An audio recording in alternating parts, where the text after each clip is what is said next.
Are you ready for an AI masking experience like nothing else you've ever seen? Well, I want to welcome you into DxO Photolab 9 and their brand new AI masking tools. And you want to know the best part? Your information doesn't have to be uploaded to some cloud service where your information is going to be compromised or stolen. This all happens locally right on your computer. Join me today as we take a closer look at the masking tools inside of the new DxO Photolab 9.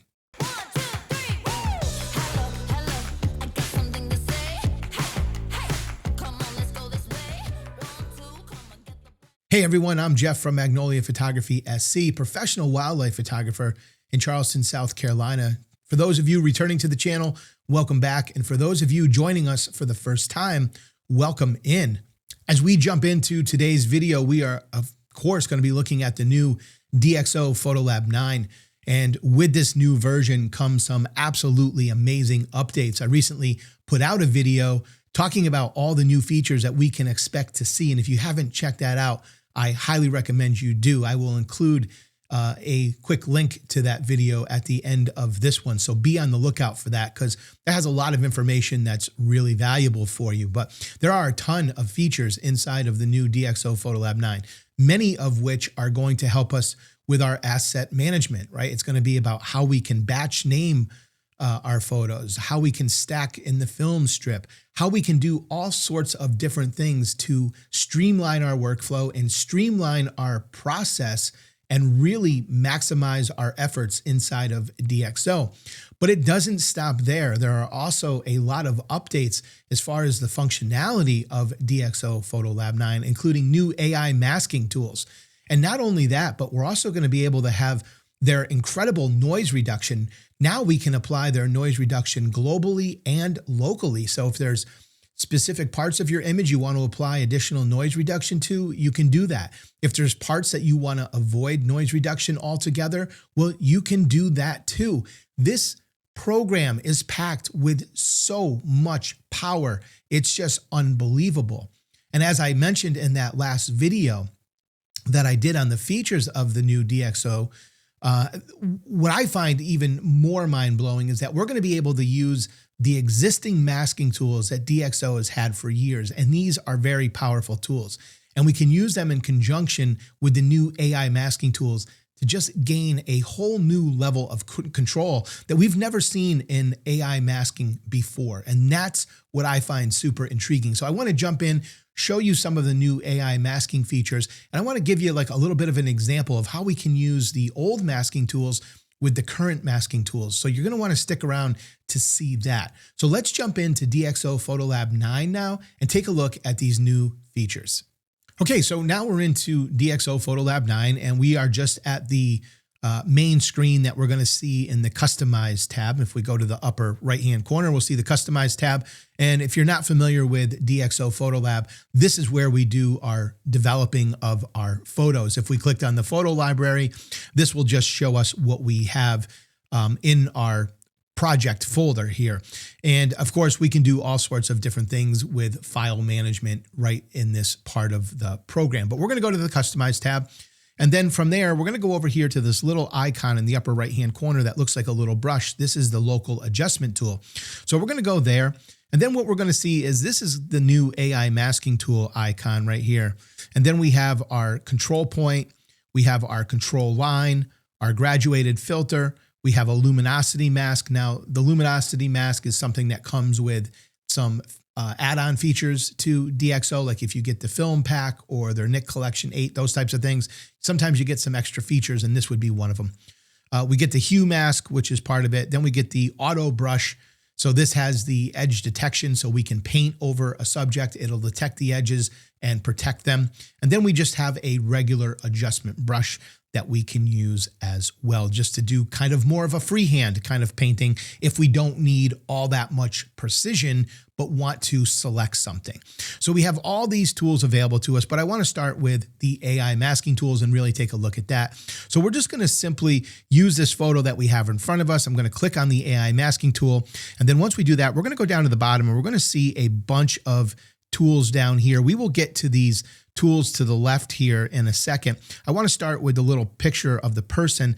And this is where we have different ones we can use: sky, subject, background, people, animals, flowers, vehicles, hair, faces, and clothes. So let's just select sky in this particular instance, and DxO will go ahead and evaluate it, and look at that. And very quickly, it selects the sky, and what a great job that it did. But sky masking is pretty common, right? This has been around for a while, so really not shocking there. Let's just delete that, and we'll take a look at our list. So the next one that we have is a subject and background. So what we'll do is we will just go to a picture of our model over here, and we can see that if we want to add a mask, we could select just the subject. And of course, DxO will go ahead and evaluate that and just very easily selects our model. And you can see it did a really good job of doing so. And it did a really good job of even selecting these little flyaway hairs, right? That has always been a challenge with masking tools, but DxO is doing an absolutely phenomenal job. Now we're going to delete this because maybe we just want to come in and maybe we want to select the background here in this particular photo. So we can choose that, and DxO will go ahead and very quickly and easily really just cut our subject out from that background, and we've got the background chosen exactly how we want it. So these are just great tools, and you can see they work very quickly and they're very accurate, and that's what's really fascinating. So let's go ahead and we'll take a look at the next one, and we can simply select people. This would work if you have people, if you're photographing any kind of person, you can select your subject or you can select people. Both will work the same. But if you had multiple people in the image, people may work a little bit better for you. So that's something that you can kind of experiment with to see what gives you a better result. But what I'm finding in my experience so far is both are producing pretty equal results. So it's really good. We might want to do something though, like maybe we want to choose just her hair as a mask, and DxO is going to go ahead and evaluate this and set up a new mask, and look at that, selects the hair really quick, really fast.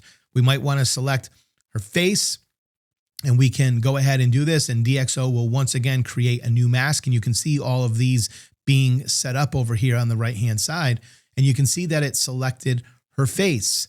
Well, we also might just want to select her clothes, and so we can just continue to work through a photo of people like this where we're just doing this, and look at how easily and quickly it did that. Even with these holes right in the attire, it just does a great job of recognizing that that's not a tire. And you know, it wasn't that long ago that masking tools would have included that, and we would have probably had to go ahead and kind of tweak that mask a little bit, right? Using like a brush to erase something out. So it's just doing it, again, I can't stress enough, it's doing it very quickly and very accurately. It's giving us so much control and so much power over the masking in our images. All right, we're going to just kind of delete all of those masks from this. Next thing I want to kind of take a look at, let's take a look at a vehicle. And so we could really just come in here and we could say, okay, let's select the vehicle here, and DxO is going to evaluate this. Now we have, pavement here, we have a background of trees, but look at the great job it did, right? Just completely selected that vehicle very quickly and easily. But maybe we want to just do some editing of specific parts of the vehicle. So this is some of the other tools that I want to show you. So down here next to our AI masking tools, we have an addition and a subtraction box. This is for adding or removing a selection. And then to the right of that, this is for adding or removing an area when it comes to selections. So this can be really beneficial. So let's just say, for instance, this is really quick, right? If we come over here and say we want to add a selection, we now have one-click capability. Maybe and you can see as I move the cursor around, DxO is evaluating what I'm clicking on, and it's evaluating the pixels around it to say, okay, here's everything that is very similar to this pixel. Do you want all this included? But maybe we just want to focus on, maybe we just want the car lights to be selected here. We can just move our cursor around to the whole whole car light is highlighted, and just left click with our mouse button. Maybe we want to add this one in too. So we can do that. You can see that created a whole 2 separate masks. So we can do it that way, or we could even come in here and go, okay, we selected this light. Now I want to include something else. I want to include the other light, but I don't want to create a whole new mask. Well, DxO has what is called a submask. And you'll see down here on the left-hand side, we have a box with a plus in it. This is going to create a whole new mask. So technically we could select each light on the car and make them their own masks. So we would edit them independently. Or we could add a submask here. And then when we add the submask, we can just come over here and click this light. And now you're going to see that both lights are included under this one mask, which means, of course, as we make an edit, both lights are going to be affected in the same way. So if we wanted to perhaps just bump up the exposure, maybe give the lights the appearance of being on, we could now do that. Very simple, very easy. Right now, if we wanted to do a new mask, maybe we wanted to select our tires here, we could do that, and we could come over here, right? And I just added a whole nother separate mask by making a second click. But again, we may not want to do that. Maybe we want to edit these tires a little bit differently because maybe the light is hitting them a little bit differently.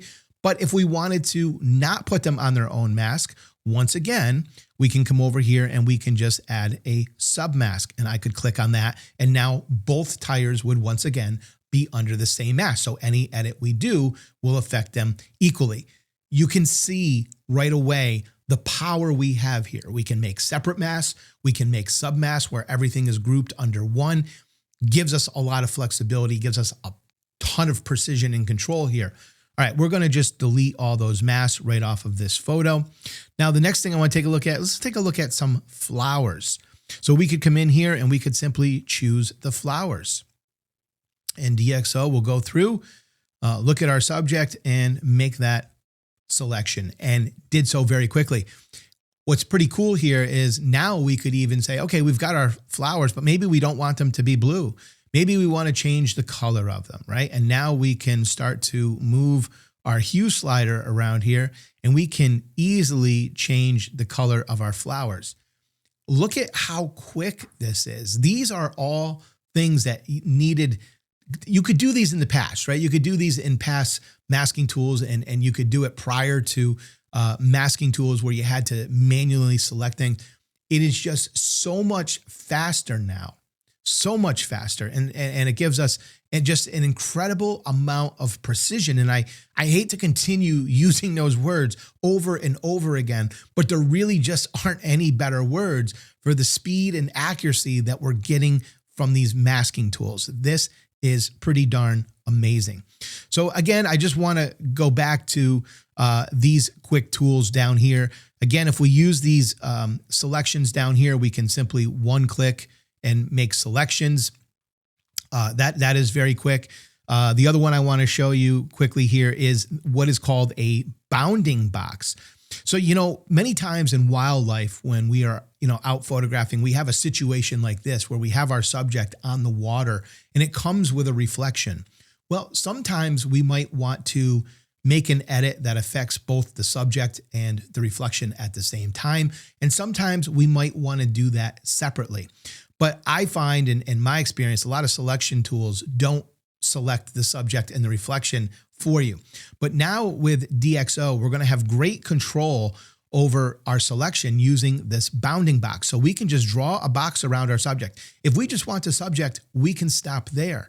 But if we also want to include the reflection, we just keep dragging down until our selection is complete. And we just let go of the left mouse button once we have everything that we want in our selection. Look how quick that is. And again, we could also come in here and click a submask, and we could also do this pelican over here, right? And we can add that. So now both pelicans will be under the same mask. Again, like I showed you earlier, if you didn't want to include it and you wanted it on its own mask, instead of clicking the submask button, we would go over and click a new mask button. And that would put them both on their own mask so that each edit would be applied to them separately. So again, look at the power we have, right? This is just great stuff right here. Now, I want to show you that we can also, if we kind of come in here to our model again, one of the great things that we can do, of course, is we can come in here and we can just select the people. But perhaps maybe we do this and we decide, you know what, for whatever reason, I really wanted to do the background. Well, you don't have to worry about deleting the mask and going in. We can just simply go over here. We have the options to duplicate mask. We have the options to invert mask, and we have the option to invert the shape. And I'm going to show you the shape one in a second, but let's take a look. We can just simply click on the invert mask and look at that. It goes right from our person right to the background in a single click like that in a split second. So this is, it just continues to give us great features with great precision and great speed. And I just, I don't know about you guys, but I'm just blown away by how good the masking tools are right now inside of DxO Photolab 9 and what this is going to mean for our editing going forward. I mean, this is really a game changer. But let's take a look at something that's really cool. I've talked in my first video when I was doing the features, and I've mentioned it a little bit in this video, but DxO has had masking tools in place now for years. And yeah, they may have been a little bit slower than AI masking tools, but the results that you got from the masking tools in DxO were really fantastic. It still gave you great precision with the masking tools. Like I said, just took a little bit longer. But now with the AI masking tools, we're adding in that speed factor. So now we're kind of getting the best of both worlds. Okay, so now what I want to show you is kind of how we can blend the old masking tools with the new masking tools inside of DxO Photolab 9. Now, I talked about this in the video that I put out discussing the 10 new features. Is that we get so much more power with these masking tools because we do have those old ones and we can use them in conjunction with the new one. And that just really, we're limited by our imagination here. But let's just say, for instance, that we have this picture of our model, and let's just say we're not overly thrilled with the amount of background blur that we got. And we wanted to add a little bit more background blur in there just to give our subject a little bit more pop. The first thing that we're going to do is we're going to go to one of the old masking tools. We're going to use the gradient filter here, the gradient tool. And now as we drag down, we can see that we have our red mask, and everything that's red is going to be impacted by whatever edit we make. Well, we don't want that, right? If we were to bump up the exposure, we really want this on the background, but you can see because our subject was also falling within the gradient, it's also affecting our model here. So how do we tell DxO, you know what, I want just the background included, but I want it to be a gradient because I want it to be stronger at the top where the perceived background would be further, and I want less at the bottom where the background is going to be perceived as being closer. Well, now we're going to go ahead and we're going to add a submask on here. And the submask is we're going to go down and we're going to select people. And this is going to select our subject. Okay, so now we have our subject, but what we're going to do is we're going to come over and use this really cool tool right here. And this is the invert shape. And I'm going to click on that. And when I do, what we're going to see now is that now the mask is just on the background. We just told DxO, okay, select the subject. Now we're going to invert her shape because we don't want her included in this. So now it's going to remove that mask. And now anything we do is only going to apply to the background. So we're going to go down to the bottom here underneath the blur tool. And I'm just going to bump this up quite a bit so we can see the effect, right? But you can see we are just applying blur now to the background. And of course, again, the blur will be the heaviest at the top of the image, right? Because in the picture, that would be the part that's furthest away. And then as it comes down to the more towards the foreground, we're still going to get some blur from adding it, but it's going to be a little bit less, right? And it's just going to make that look more natural. Now, again, I bump this way up to show you an exaggerated result. But if we wanted to do this so that it looked a little bit more realistic, I might go something right around like a +30 there. And now we have just simply created a little bit more background blur, but we've done it very naturally. And it just gives our subject that little extra pop from the background. Now you could of course add a little blur, and you could work with the exposure a little bit, right? If you wanted to do that, we could bring the exposure down just to calm down some of those highlights and shadows. So we could do whatever we want here to really fine tune and tweak our image. But that is just a really quick application on how we can use that old masking with the new masking to really get a great result. Okay, guys, that's where this video is going to end. I just wanted to show you some of those new AI masking features and show you a quick example of how we can use the old ones with the new ones to really get a little bit more from our images. I'm really excited about this. I hope you're excited about this too.